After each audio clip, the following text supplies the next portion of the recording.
Hi guys, today we're gonna read Diary of a Wimpy Kid, The Meltdown.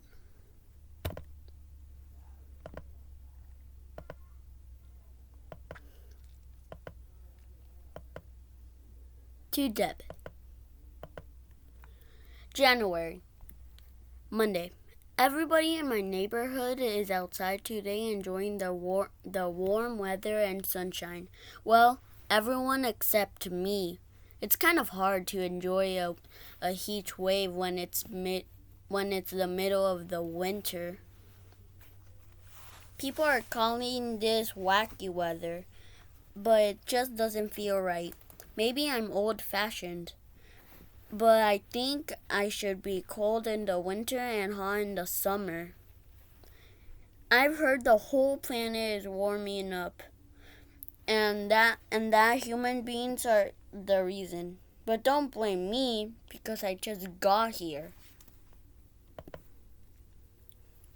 If the world is getting hotter, I just hope it doesn't happen too fast. Because if things keep up at this rate, I'll be riding a camel to high school. They say the ice caps are melting and the sea is rising. So I've been trying to convince mom and dad to buy a house higher up on our hill. But they just don't seem all that concerned. File. If it kind of makes me it kind of makes me nervous that I'm the only one in my family worried about this stuff. Because if we don't do something about the situation soon, we're gonna wish we did. Bonk. It's not just the rising sea levels I'm nervous about. And those ice caps have been around for millions of years. And there could be things buried inside of them that should stay that way. Crack. Sploosh. I saw a movie about a caveman who got frozen in ice, and when it melted thousands of years later, he was still alive. I don't know if that kind of thing could actually happen in real life, but if there are unfrozen cavemen walking around these days, the night janitor at my school might be one of them. Splop. If we do figure a way about this climate mess, it's probably gonna be someone from my generation who solves it. That's why I'm always nice to the smart kids, because they're the ones who are gonna save our butts. Nerd. Shove.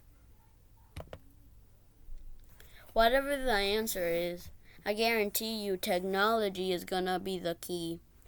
Grown-ups are always saying that too much technology is bad for kids, but I say the more the better. In fact, as soon as I can afford one of those high-tech toilets that learns all your habits, I'm gonna get the most expensive model. Hello, Gregory. I've been waiting for you. Seat warming. Some people worry that one day we'll lose control of our technology and robots will take over. Well, if that happens, I'm gonna make sure I'm on their side.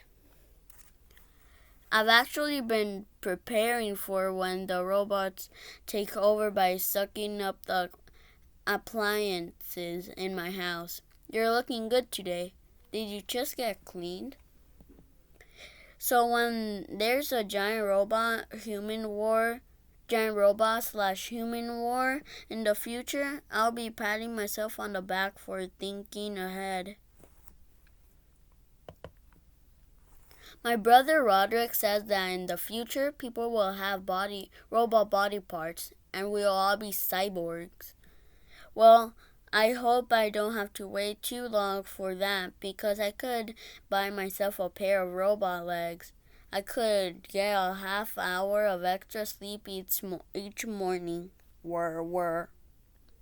I guess we don't really know about what's gonna happen in the future, and you could drive yourself crazy worrying about it. Even if we solve all the problems we have right now, some new thing will come along, and then we'll have to deal with that.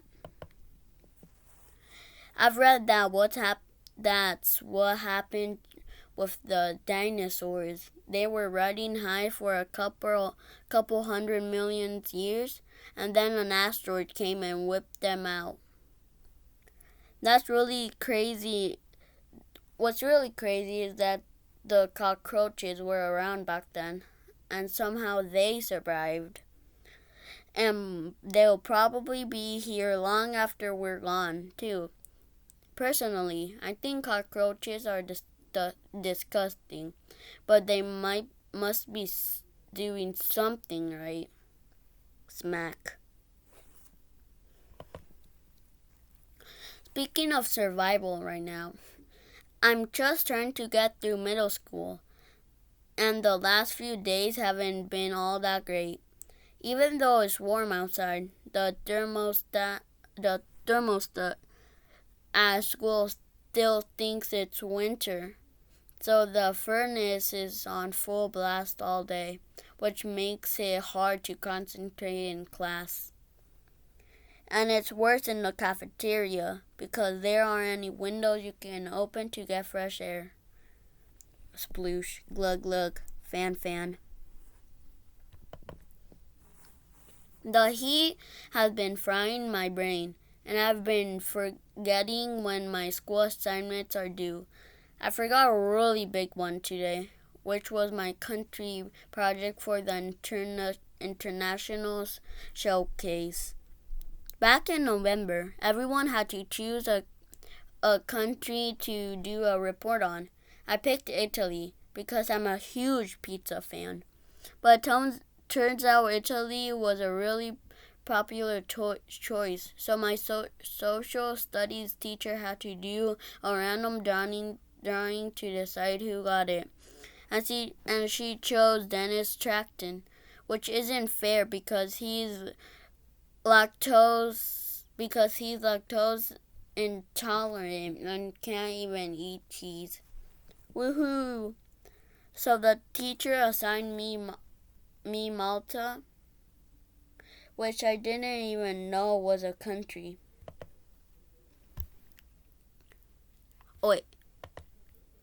So the teacher assigned me Malta, which I didn't even know was a country. Anyway, that was 2 months back, and I didn't give my country project a second thought until today. And the only reason I remember was because when I got to school, everybody was wearing weird clothes. I probably should have realized it was International Showcase Day when my friend Rowley came by to get me for school wearing a crazy get up.